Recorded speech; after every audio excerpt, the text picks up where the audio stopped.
जबलपुर की तिलवारा थाना पुलिस ने जबलपुर के विभिन्न थाना क्षेत्रों में नकबजनी की घटना को अंजाम देकर सूने मकान में चोरी करने वाले गिरोह का पर्दाफाश करते हुए एक महिला समेत 2 युवक को गिरफ्तार किया है। इनके द्वारा तिलवारा थाना क्षेत्र में कैंट थाना, गोरखपुर थाना, संजीवनी नगर थाना आदि क्षेत्रों में सूने मकान को निशाना बनाकर नकबजनी की घटना को अंजाम दिया गया था। तिलवारा थाना क्षेत्र के शास्त्री नगर इलाके में 2 मकानों को निशाना बनाते हुए इनके द्वारा लाखों का माल और एक मोटरसाइकिल पार की गई थी, जिसके बाद पीड़ित ने मामले की शिकायत थाना पुलिस से की थी, जिसके बाद से ही पुलिस आरोपियों की तलाश कर रही थी।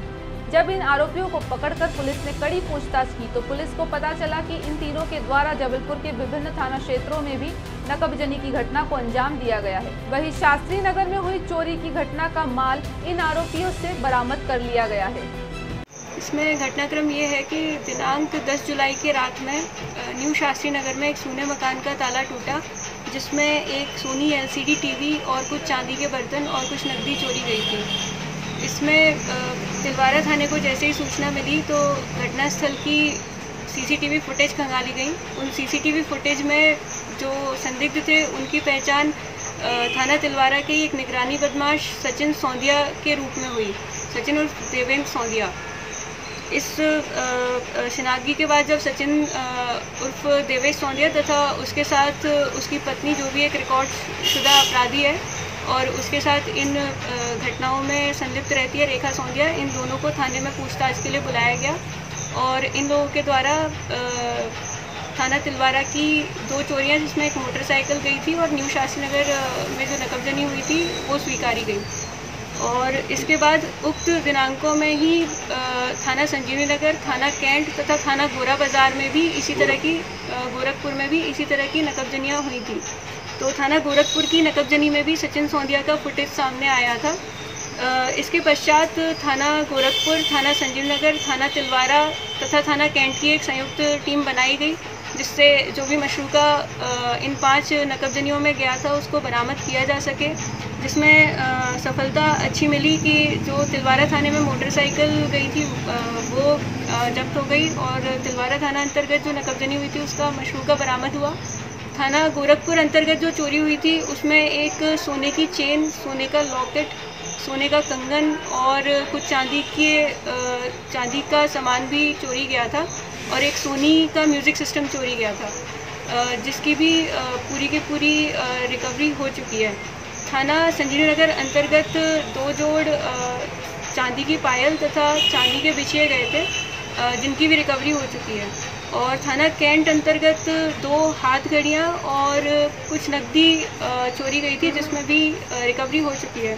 कुल मिलाकर इसमें जो है बहुत विशेष भूमिका सबसे पहले तो थाना तिलवारा के आरक्षक हरी सिंह राजपूत और हरीश डहरिया की रही, जिन्होंने निगरानी बदमाश की शिनाख्तगी की। और उसके बाद इसमें थाना तिलवारा के उपनिरीक्षक अभिषेक कैसवात, उपनिरीक्षक लेखराम नदौनिया, उपनिरीक्षक उत्तम Singh Yadav, ASI Anil Parihar, ASI Govind Singh, ASI बैनी प्रसाद दुबे, प्रधान आरक्षक अजय अवस्थी, प्रधान आरक्षक धर्मेंद्र और आरक्षक हरी सिंह और हरीश, और आरक्षक जय कुमार चौधरी, आरक्षक दारा सिंह, दुर्गेश, उदय नारायण और महिला आरक्षक पल्लवी, रामदेवी, वंदना, सोनाली, इन लोगों की बहुत ही अहम भूमिका रही। थाना गोरखपुर का उपनिरीक्षक रमाकांत द्विवेदी, आरक्षक रत्नेश राय की विशेष भूमिका रही। थाना संजीवनी नगर प्रभारी श्रीमती शोभना मिश्रा की इसमें बहुत ही विशेष भूमिका रही। उनके साथ लगातार चौकी प्रभारी धनवंतरी नगर सतीश झारिया और थाना संजीवनी नगर के आरक्षक जागेश्वर, नितिन, राजकुमार, यशवंत, विक्रम, इन लोगों के द्वारा लगातार मेहनत करके इसमें जो है मशरूका बरामद किया गया। लगभग कितने का मशरूका हुआ है? इसमें कुल मिलाकर के जो अभी तक मशरूका बरामद हुआ है उसकी कीमत लगभग 2.5 लाख रुपए है। उन्होंने चोरी करने का सामान जो चोरी करते थे, कहाँ बेचने के फ्रॉड में थे, कहाँ से इनको ढा दबोचा है? इसमें सचिन सौंदिया जो है यहीं शास्त्री नगर में ही अपना एक घर बनाकर रह रहा है और कुछ एक घर उसका घमापुर में ही है। तो चूंकि ये चोरी बहुत ही रीसेंट है तो इसमें ये बेच नहीं पाए थे सामान, तो इन्हीं से बरामद किया गया है। सभी चोरियों में इसी का हाथ था क्या? इन 5 चोरियों में सचिन सौंदिया और इसके साथ ही पप्पू उर्फ शेखर और इसकी पत्नी रेखा सौंधिया और एक साथी विनय सानी का हाथ था। इनके कोई पुराने आपराधिक रिकॉर्ड वगैरह? सचिन सौंधिया रिकॉर्ड शुदा अपराधी जो कि निगरानी बदमाश भी है थाना तिलवारा का, और रेखा सौंधिया के भी पुराने रिकॉर्ड हैं। पप्पू शेखर का भी हम चेक कर रहे हैं कि क्या रिकॉर्ड है। विनय सानी का भी पुराना रिकॉर्ड है। सभी गिरफ्तार हो चुके? इसमें विनय सानी अभी तक फरार है, बाकी तीनों गिरफ्तार हो चुके हैं। जबलपुर से आशीष बात्रे की रिपोर्ट।